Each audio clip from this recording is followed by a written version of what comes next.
Hello friends, welcome to மக்கள் சேவை channel. இன்றைக்கி நம்ம ஒரு சூப்பரான இன்ஃபர்மேஷன் பற்றி தான் பார்க்க போகிறோம். அதாவது ரயில்வே துறையிலேருந்து ஜூனியர் இன்ஜினியரிங்க்கான புதிய ஒரு நோட்டிஃபிகேஷன் வந்து வெளியிட்டிருக்காங்க. இப்போ அந்த வேலைக்கு யார் யாரெல்லாம் அப்ளை பண்ணலாம், இதுக்கு தேவையான எலிஜிபிலிட்டி என்ன, இதை பற்றின மொத்த இன்ஃபர்மேஷன் தான் இந்த வீடியோ வந்து பார்க்க போகிறோம். இந்த வீடியோ ஸ்கிப் பண்ணாமல் ஃபுல்லாக பாருங்கள். அது மட்டும் அல்ல, இந்த வீடியோ நிறைய பேருக்கு ஷேர் பண்ணுங்கள். வீடியோக்குள்ளே போகிறதுக்கு முன்னாடி வேலைவாய்ப்புக்குன்னு தனியாக நம்ம ஒரு சேனல் வந்து க்ரியேட் பண்ணியிருக்கோம். இந்த சேனலில் மாவட்ட வாரியாக வர எல்லா கவர்மெண்ட் ஜாப்ஸுமே ரெகுலராக அப்டேட் வந்து பண்ணிகிட்ருக்கோம். இதுக்கான லிங்க்கை நான் டிஸ்கிரிப்ஷன் வந்து கொடுத்துட்றேன். விருப்பம் இருக்கவங்க இந்த சேனலை நீங்கள் சப்ஸ்கிரைப் வந்து பண்ணி வச்சுக்கோங்க. ஓகே, அதேமாரி ஜாப்க்கான எல்லா அப்டேட்டுமே உடனுக்குடன் நம்முடைய வாட்ஸ்அப் சேனலாக இருக்கட்டும், டெலிகிராம் குரூப்பாக இருக்கட்டும், இன்ஸ்டாகிராம் பேஜாக இருக்கட்டும், எல்லாத்துலேயுமே வந்து ஃபார்வர்ட் பண்ணுறோம். மறக்காமல் அதையும் நீங்கள் ஃபாலோ பண்ணுங்கள். ஓகே, இப்போதைக்கு ரயில்வே துறையிலேருந்து புதிய ஒரு வேலையை பார்க்க வந்து 5வது நோட்டிஃபிகேஷனாக ஜூனியர் இன்ஜினியரிங்கான வேலையை வந்து கொடுத்துருக்காங்க. அதாவது junior engineers depot material superintendent chemical மற்றும் மெட்டலஜிக்கல் அசிஸ்டன்ட் போன்ற பதவிகள் உங்களுக்காக கொடுத்துருக்காங்க அந்த டிபார்ட்மெண்ட்லேருந்து தான். ஸோ யார் யாரெல்லாம் அப்ளை பண்ணலாம் அதை பற்றி இப்போ நம்ம ஒன் பை ஒன்னாக வந்து பார்க்கலாம். ஓகே, இந்த வேலைக்கு எப்போ அப்ளை பண்ணலாம் அப்படின்னா, so opening date of online application so 31/10/2025 அன்று முதல் ஆன்லைன் அப்ளிகேஷன் ஓப்பன் ஆகுது. கடைசி தேதியை பொறுத்த வரைக்கும் 30/11/2025 அதுக்குள்ளே இந்த வேலைக்கு அப்ளை பண்ணிக்கோங்க. ஆன்லைன் மூலமாக அப்ளை பண்ண சொல்ல ஏதாச்சும் மிஸ்டேக் பண்ணிட்டீங்க அப்படின்னா அதுக்கான கரெக்ஷன் பண்ணுறதுக்கான தேதி கொடுத்துருக்காங்க. 3/12/2025 12/12/2025 நீங்கள் வந்து கரெக்ஷன்ஸ் பண்ணிடணும். அதுவும் அப்ளிகேஷனில் மட்டும்தாங்க கரெக்ஷன் பண்ண முடியும். அமௌண்ட்டு பேமெண்ட் பண்ணி தான் கரெக்ஷன் பண்ணுற மாரி இருக்கும். ஓகே, ஸோ பதவியை பொறுத்த வரைக்கும் ஆல்ரெடி சொல்லியாச்சு, எக்கச்சக்கமான போஸ்டிங் கொடுத்துருக்காங்க. சேலரியை பொறுத்த வரைக்கும் 35,400 வந்து ப்ரொவைட் பண்ணுறாங்க. ஏஜ் லிமிட் வந்து 18 வயசுலேருந்து 33 வயசுக்குள்ளே இருக்கவங்க அப்ளை பண்ணலாம். டோட்டலாக எவ்வளோ வேக்கன்சி அப்படின்னா 2569 வேக்கன்சி கொடுத்துருக்காங்க. இந்த வேக்கன்சி வந்து பார்த்தா அதிகரிப்பதற்கான வாய்ப்புகள் அதிகமாகவே இருக்குது. ஸோ இந்த வேலைவாய்ப்பை பொறுத்த வரைக்கும் இந்தியாவில் இருக்க எல்லாருமே தாராளமாக அப்ளை பண்ணிக்கலாங்க. அதேமாரி உங்களுக்கான கைட்லைன்ஸ் என்ன, இன்ஸ்ட்ரக்ஷன் எல்லாம் எல்லாமே தெளிவாக கொடுத்துருக்காங்க, நோட் பண்ணிக்கோங்க. ஏஜ் ரிலாக்ஸேஷனை பொறுத்த வரைக்கும் SC/ST அதிகபட்சமாக 5 வருஷம் அப்ளை பண்ணலாம். OBC NCL 3 வருஷம் எக்ஸ்ட்ராவாக இந்த வேலைக்கு அப்ளை பண்ணலாங்க. இதை தவிர்த்து X serviceman, different able person அவங்களுக்கெல்லாம் கொடுத்துருக்காங்க. ரிலாக்ஸேஷன் நீங்கள் செக் பண்ணி பார்த்துக்கோங்க. கல்வி தகுதி கடைசியாக அறிவிச்சிருக்காங்க. ஸோ வீடியோ என்ன நம்ம கல்வி தகுதி பற்றி பார்க்கலாம். ஓகே, இந்த வேலைக்கு நான் அப்ளை பண்ணுறதுக்கான ஃபீஸ் பொறுத்த வரைக்கும் ஃபார் ஆல் கேண்டிடேட், அதாவது நீங்கள் ஜென்ரல் கேண்டிடேட்டாக இருக்கீங்க, OBCயாக இருக்கீங்க அப்படின்னா உங்களுக்கு 500 ரூபாய் நீங்கள் ஃபீஸ் பேமெண்ட் பண்ணுற மாரி இருக்கும். இதுவே நீங்கள் SC/ST, ex serviceman, PWD category, female, டிரான்ஸ்ஜெண்டராக இருக்கீங்க, மைனாரிட்டி கம்யூனிட்டியாக இருக்கீங்க, EBC கேட்டகிரியாக இருக்கீங்க அப்படின்னா 250 ரூபா மட்டும் நீங்கள் பேமெண்ட் பண்ணால் போதுமானதுங்க. நீங்கள் அடுப்புற அமௌண்ட்டை வந்து பார்த்தா ரீஃபண்ட் பண்ணிவிடுவாங்க எக்ஸாம் எழுதி முடித்ததுக்கப்புறம். ஸோ ரீஃபண்டு நீங்கள் ஆன்லைன் மூலமாக பேங்க் அக்கௌண்ட் கொடுப்பீங்க, அப்போ ரீஃபண்ட் பண்ணிவிடுவாங்க. ஓகே, இந்த வேலைக்கு எப்படி செலெக்ஷன் பண்ணுறாங்க அதை பற்றி இன்ஸ்ட்ரக்ஷன்ஸ் கொடுத்துருக்காங்க பாருங்கள். ஸோ அதான் முக்கியமான இன்ஃபர்மேஷன். அது கீழே வந்தீங்க அப்படின்னா ரிசர்வேஷன் பற்றிலாம் மென்ஷன் பண்ணியிருக்காங்க. யார் யாருக்கு எவ்வளோ ரிசர்வேஷன்ஸ் இருக்குது, எந்தமான சர்டிஃபிகேட் அட்டாச் பண்ணும் ரிசர்வேஷனுக்கு அதெல்லாம் கொடுத்துருக்காங்க. ஸோ நோட்டிஃபிகேஷன் நிறையா பக்கங்கள் கொடுத்துருக்காங்க. நம்ம ஒன் பை ஒன்னாக வந்து பார்க்கலாம். Okay, next recruitment process. So எப்படி செலெக்ஷன் பண்ணுறாங்க அப்படின்னா, first stage computer based test CBT 1 வைக்கிறாங்க, அதுக்கப்புறம் CBT 2 வைக்கிறாங்க, அதுக்கப்புறம் டாக்குமெண்ட் வெரிஃபிகேஷன், அதுக்கப்புறம் மெடிக்கல் எக்ஸாமினேஷன் இருக்க போதுங்க. 2 எக்ஸாம் தான் இருக்குது. So first stage of examination பற்றி கொடுத்துருக்காங்க. மொத்தமாக 90 நிமிஷம் டைம் கொடுக்குறாங்க. 100 கொஷின்ஸ் எக்ஸாம் இருக்க போது, நெகட்டிவ் மார்க் இருக்குது அப்படின்றத மென்ஷன் பண்ணியிருக்காங்க. அதுக்கான சிலபஸ் எல்லாம் கொடுத்துருக்காங்க பாருங்கள். இதாங்க உங்களுக்கான சிலபஸ். இதை மட்டும் தெளிவாக நீங்கள் ரெஃபர் பண்ணிக்கோங்க. அதாவது CBT 1 CBT 2க்கான கொஷின்ஸ் கொடுத்துருக்காங்க பாருங்கள். மேத்தமேட்டிக், அதுக்கப்புறம் ஜென்ரல் இன்டெலிஜென்ஸ் மற்றும் reasoning, general awareness, general science இருக்குதுங்க. ஸோ இதான் இன்ஃபர்மேஷன், நோட் பண்ணிக்கோங்க. CBT 1 மற்றும் CBT 2க்கு. CBT 2 பொறுத்த வரைக்கும் ஃபஸ்ட்டு இதில் யார் செலக்ட் ஆகிறாங்க அடுத்த கட்டமாக CBT 2க்கு வந்து போவீங்க. மொத்தமாக 102 நிமிஷம் டைம் கொடுக்குறாங்க. ஸ்டேஜ் 2 எக்ஸாமுக்கு 150 கொஷின் எக்ஸாம் இருக்க போது. சிலபஸ் கொடுத்துருக்காங்க, நோட் பண்ணிக்கோங்க. அதுக்கப்புறம் ஸோ எவ்வளோ கொஷின்ஸ் இருக்கும் அதெல்லாம் மென்ஷன் பண்ணியிருக்காங்க பாருங்கள். ஸோ நம்பர் ஆஃப் கொஷின்ஸ் என்ன, ஸோ எவ்வளோ மதிப்பெண் இருக்கும் அதையும் கொடுத்துருக்காங்க. மேலே வந்து பார்த்தீங்க அதேமாரி தான். ஸோ எத்தனை கொஷின் எத்தனை அந்த மார்க் செக்ஷன் அந்த மாதிரி கொடுத்துருக்காங்க.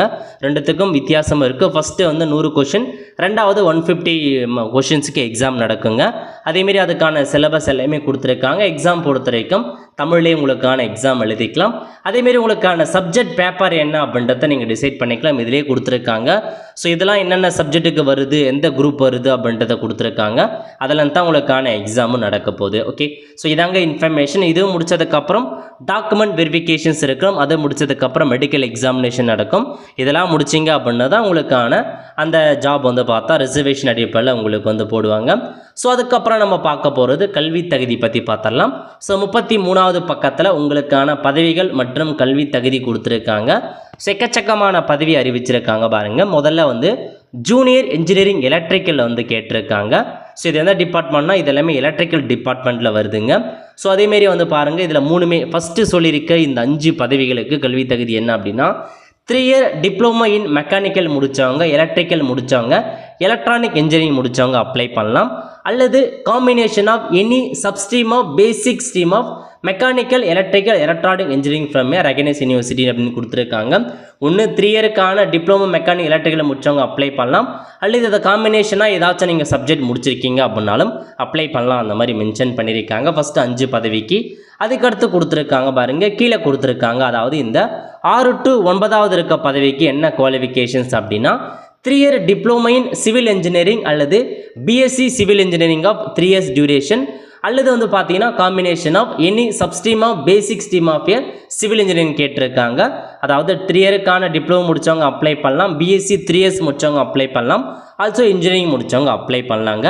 அதுக்கப்புறம் என்ன கேட்டகரி கொடுத்துருக்காங்கன்னா இந்த இருக்கு பாருங்கள், ஜூனியர் இன்ஜினியரிங் ட்ராக் மெஷின் கேட்டிருக்காங்க. இதுக்கான கல்வி தகுதி 3 இயர் டிப்ளமோவில் மெக்கானிக்கல் முடித்தவங்க, ப்ரொடக்ஷன் முடித்தவங்க, automobile electrical electronic instrumentation and control engineering முடித்தவங்க அப்ளை பண்ணலாம். அல்லது இதெல்லாம் காம்பினேஷனாக முடிச்சிருக்கீங்க அப்படின்னா அப்ளை பண்ணலாம். அதுக்கப்புறம் ஜூனியர் இன்ஜினியரிங்கில் கேரேஜ் அண்ட் வாகன் கேட்டிருக்காங்க. இது எல்லா பதவிக்குமே. ஸோ இந்த 11 to 17 பதவிக்கான கல்வி தகுதி 3 year diploma in mechanical electrical electronic manufacturing இதில் சொல்லியிருக்கிறது, அல்லது காம்பினேஷன் ஆஃப் சப்ஸ்ட்ரீம் முடித்தவங்க அப்ளை பண்ணலாம். அந்த மாதிரி மென்ஷன் பண்ணியிருக்காங்க. அதுக்கப்புறம் கெமிக்கல் அண்டு மெட்டலர்ஜிக்கல் அசிஸ்டன்ட் இருக்குது பாருங்கள். இதுக்கு வந்து பிஎஸ்சி டிகிரி நீங்கள் வந்து பார்த்தா பிஎஸ்சி டிகிரியில் ஃபிசிக்ஸ் அண்டு கெமிஸ்ட்ரி வந்து முடிச்சிருக்கணும். வித்து மினிமம் ஆஃப் 45% மார்க் கேட்டிருக்காங்க. உங்கள் டிகிரியில் ஃபிசிக்ஸ் மற்றும் கெமிஸ்ட்ரி முடித்தவங்க அப்ளை பண்ணலாம். அல்லது வந்து பார்த்தீங்க அப்படின்னா பிஎஸ்சி வித்து ஃபிசிக்ஸ் முடிச்சுட்டு மேஜர் சப்ஜெக்டாக இருக்கணும் அப்படின்னு சொல்லியிருக்காங்க கெமிஸ்ட்ரி. ஸோ பிஎஸ்சி ஃபிசிக்ஸ் முடிச்சுட்டு மேஜர் சப்ஜெக்டாக கெமிஸ்ட்ரி வந்திருக்கு அப்படின்னா அப்ளை பண்ணிக்கலாம். அல்லது பிஎஸ்சி வந்து பார்த்தா கெமிஸ்ட்ரி முடிச்சு மேஜர் சப்ஜெக்டாக ஃபிசிக்ஸ் வந்தவங்க அப்ளை பண்ணலாம். அந்த மாதிரி தான் கேட்டிருக்காங்க, நோட் பண்ணிக்கோங்க. கெமிஸ்ட்ரி ஃபிசிக்ஸ் முடித்தவங்க இந்த கெமிக்கல் அண்டு மெட்டலர்ஜிக்கல் அசிஸ்டன்ட் பதவிக்கு அப்ளை பண்ணிக்கலாம். ஓகே, நெக்ஸ்ட் என்ன கொடுத்துருக்காங்க அப்படின்னா ஜூனியர் இன்ஜினியரிங் டீசல் எலக்ட்ரிக்கல். இதுக்கான கல்வி தகுதி என்ன கொடுத்துருக்காங்க அப்படின்னா 3 year diploma mechanical electrical electronic engineering முடித்தவங்க அப்ளை பண்ணிக்கோங்க. அல்லது அந்த சப்ஸ்ட்ரீமாக முடித்தவங்க அப்ளை பண்ணிக்கலாம். அதுக்கப்புறம் இதில் கொடுத்துருக்காங்க பாருங்கள் 21லேருந்து 25வது பதவி வரைக்கும் சேம் அதே மாதிரி தாங்க. Electrical electronic information technology communication engineering computer science முடித்தவங்க, அப்புறம் கம்ப்யூட்டர் சம்மந்தப்பட்ட படிப்பெல்லாம் முடித்தவங்க அப்ளை பண்ணலாம். அல்லது எனி சப்ஸ்ட்ரீம் நீங்கள் பிஎஸ்சி கூட முடித்தவங்க அப்ளை பண்ணிக்கலாம். இதுக்கு நோட் பண்ணிக்கோங்க. அதுக்கப்புறம் வந்து பாருங்கள் அந்த டெபார்ட் மெட்டீரியல் சூப்பரண்டன்ட் பதவிக்கு வந்து 3 இயர் டிப்ளமோ இன் இன்ஜினியரிங். ஸோ 3 இயர் டிப்ளமோ ஏதாச்சும் ஒரு இன்ஜினியரிங் டிப்ளமோ முடித்தவங்க அப்ளை பண்ணிக்கலாங்க.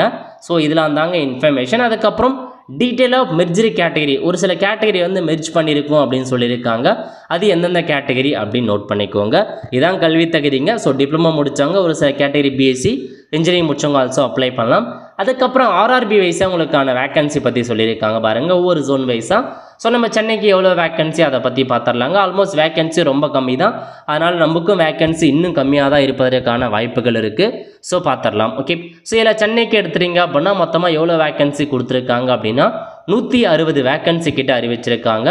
26 பதவிகளுக்கு மொத்தமாக 160 வேக்கன்சி. ஓரளவுக்கு ஒரு நல்ல இந்த கம்பேர் பண்ண சொல்ல, அதாவது மொத்த நோட்டிஃபிகேஷனில் சென்னைக்கு ஓரளவுக்கு வேக்கன்சி கிட்ட கொடுத்துருக்காங்க. So 163 vacancy. ஸோ செக் பண்ணிவிட்டு இன்ஜினியரிங் கேட்டகரியாக இருக்கவங்க டிப்ளமோ முடித்தவங்க தாராளமாக அப்ளை பண்ணிக்கோங்க. Okay, ஒல்ல friends. ஸோ இதான் உங்களுக்கான ஜாப்க்கான மொத்த இன்ஃபர்மேஷன். ஸோ 31ஆம் தேதி முதல் ஆன்லைன் மூலமாக அப்ளை பண்ண ஸ்டார்ட் பண்ணிக்கோங்க. சேம் இதே வெப்சைட்டில் போயிட்டு click here to apply online கொடுத்து நீங்கள் அப்ளை பண்ணலாங்க.